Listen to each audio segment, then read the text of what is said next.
Star Wars: The Mandalorian was created to fill void left by Boba Fett hype. Yeah, I mean, I can buy that. Sure, that's a fair reason. And obviously, the Cassian Andor series was created to fill the void left by why the we getting a Cassian Andor series?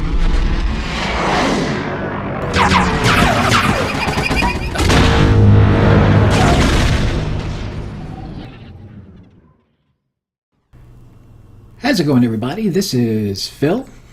So I'm over here on Screen Rant, and the author of this article is Hannah Houlihan, which is, what a great name, Hannah Houlihan. So this article is about basically, when The Mandalorian was announced, it came in the wake of a bunch of movies that were canceled by Disney. After the failure of Solo, Lucasfilm kind of was sent into panic mode. And every other day, there were like 9 movies they had that they were getting ready to produce. One of those was a Boba Fett movie. We were looking at an Obi-Wan Kenobi movie. They were talking about doing Mos Eisley feature movie or some variation of that, possibly to be released on the Disney Plus streaming service. But there was several movies that were in the pipeline. Now we still know we're getting the Benioff and Weiss trilogy. Supposedly, I still can't believe it. The Rian Johnson trilogy is still supposedly chugging along and moving forward. But there were some movies that were canceled, Boba Fett being one of them. And it looked like moving forward, they were saying they were going to now concentrate on their streaming service. And so far, everything that I've seen as far as The Mandalorian, as it relates to that, coming from the mouth of John Favreau and Dave Filoni, and the images that have been shown and the footage that I've seen so far, everything to me looks like this show is being handled the right way. And if this is supposed to fill the void for a Boba Fett movie that we did not get, right now, I'm okay with it. Everything right now to me looks like it is going to be a great show that a lot of fans are going to embrace. Now, it remains to be seen. Of course, you can hype something from here to the moon, and it could fall right on its ass, and we could be all left disappointed. But every indication so far points in the direction that this is going to be something that is really going to be fun, and I think it's going to go a long way in restoring the faith of a lot of fans in what the Star Wars franchise can be since Disney took it over, because it's been a spotty record at best. So let's just kind of cruise through this article and see what's doing. So it says Star Wars' upcoming web television series, The Mandalorian, is a perfect fix for franchise fanatics that are still mourning the loss of the Boba Fett Solo movie.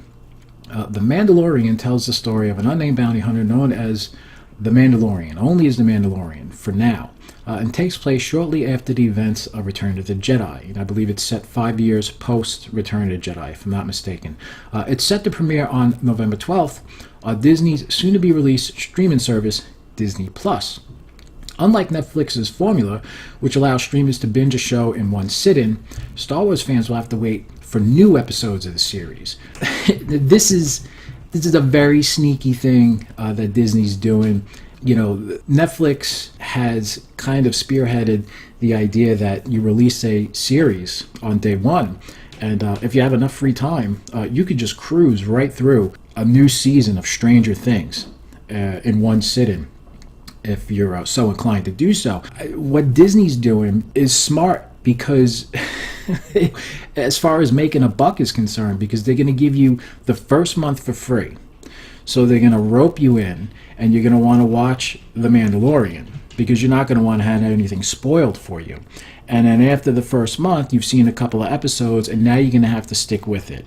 So they're going to string you along and release these episodes once a week, or whatever their format is going to be as far as their scheduling to release these episodes is concerned.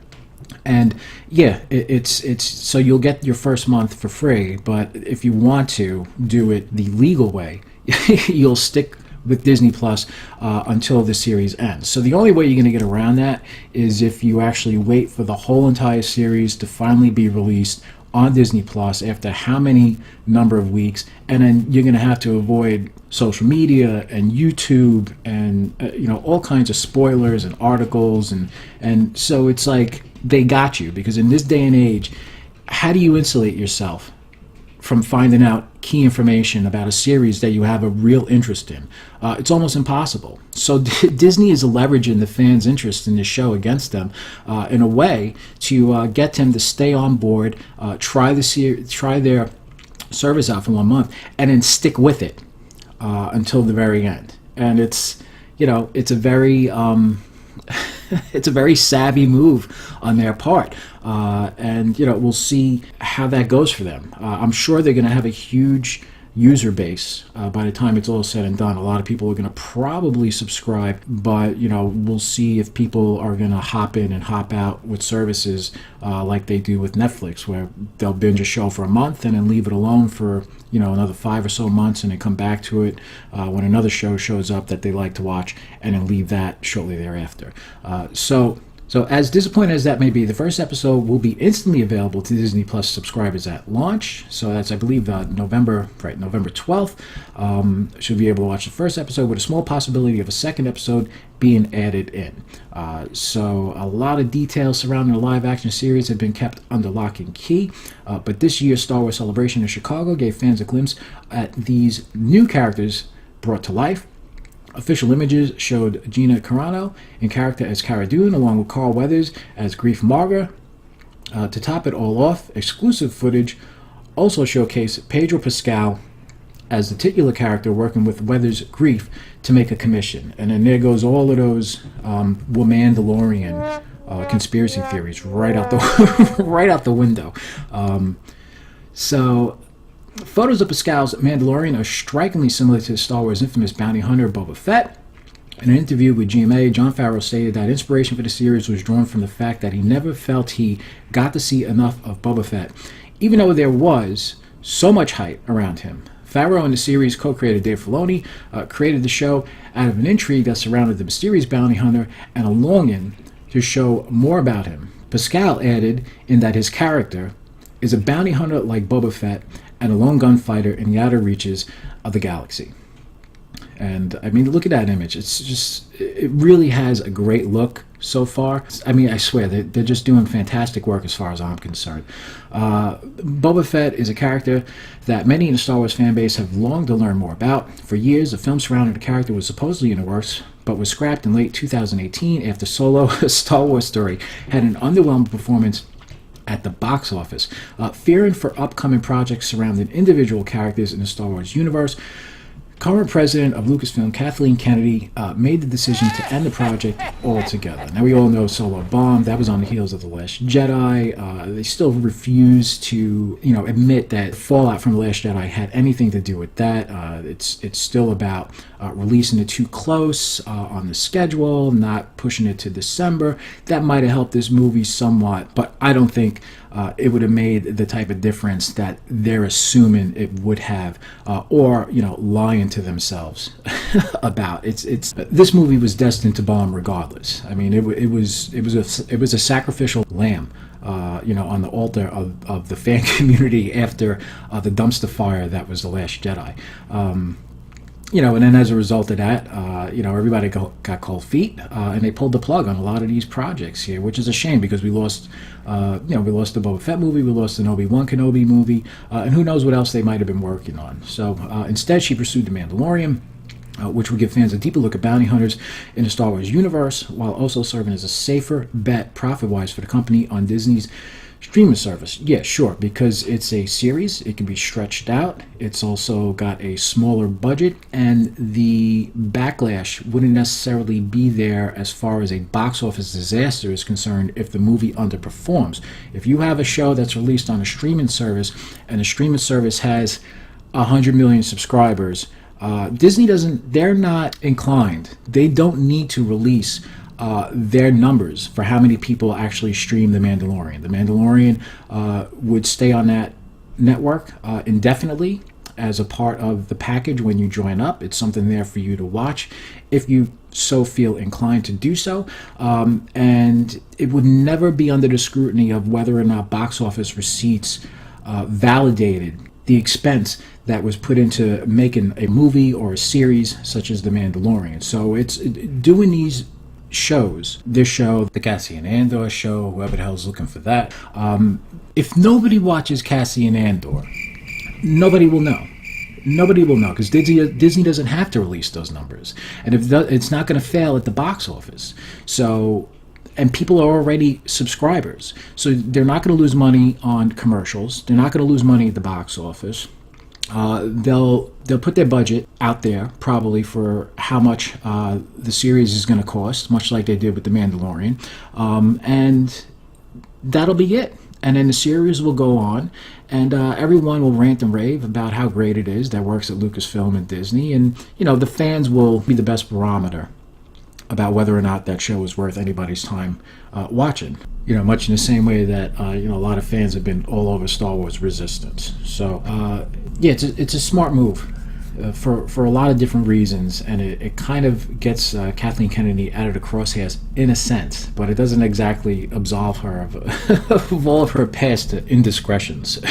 So the highly anticipated live-action television series will be a brand new adventure for Star Wars fans, and with anticipation for Disney's upcoming streaming service building, the show is sure to start off on a high note. It's a new and exciting way to explore and deepen lore surrounding bounty hunters in the galaxy. Favreau and Filoni's excitement and personal enjoyment for creating the project is a good sign. I wholeheartedly agree with that the series is being put together with the utmost care. And that's what it seems like to me. And that's one of the things that really has me most excited about this project is the fact that the people who are working on it seem to really care. They're fans.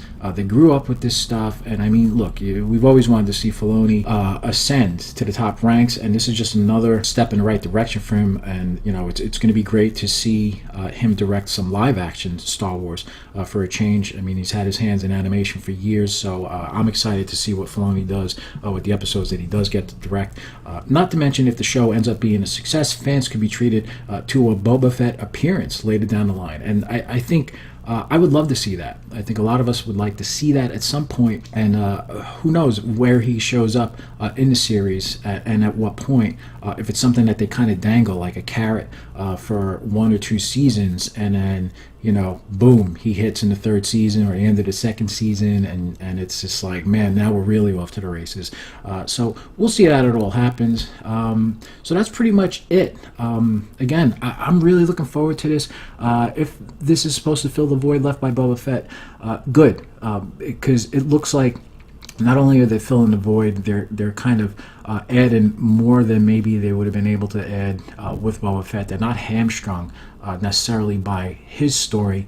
They get to take this character who we've never seen before and kind of move in any direction we really want. And it's being done in an era that is really close to the original trilogy. So there's a real chance to come in and make this feel very authentic, and I'm really excited about that. So anyway, guys, so how do you feel? Do you feel this is something, if you were looking forward to the Boba Fett movie, is this something that is actually, in fact, filling the void for you? And if Boba Fett does show up in this series down the line at some point, would you like to see him show up as an ally of the lead character, or would you like to see him as an adversary? I mean, look, we all, Boba Fett is an anti-hero. Could he have a beef with the lead character in this show? Perhaps there's some kind of a past there. Who knows? Maybe if he starts out as an adversary and then ends up as an ally. I always love that kind of story for a villain when they, they show up on scene, and you love to hate them. And then it makes you love them even more when they turn and they're working now with the protagonist. I mean, I think that's really fun. I used to always love that when I was a kid, and I would see the heroes would always team up with the villains because, the enemy of my enemy is my friend. So Anyway, guys, that's pretty much it. Please like and subscribe down below. Don't forget to leave a comment and tell me what you think. And if this is your first time here, please consider subscribing to the channel. And that's it for now. I will try to get another video up as soon as I can. Thank you very much for watching. And as always, be happy, be safe, be healthy. Have a great night. Bye-bye.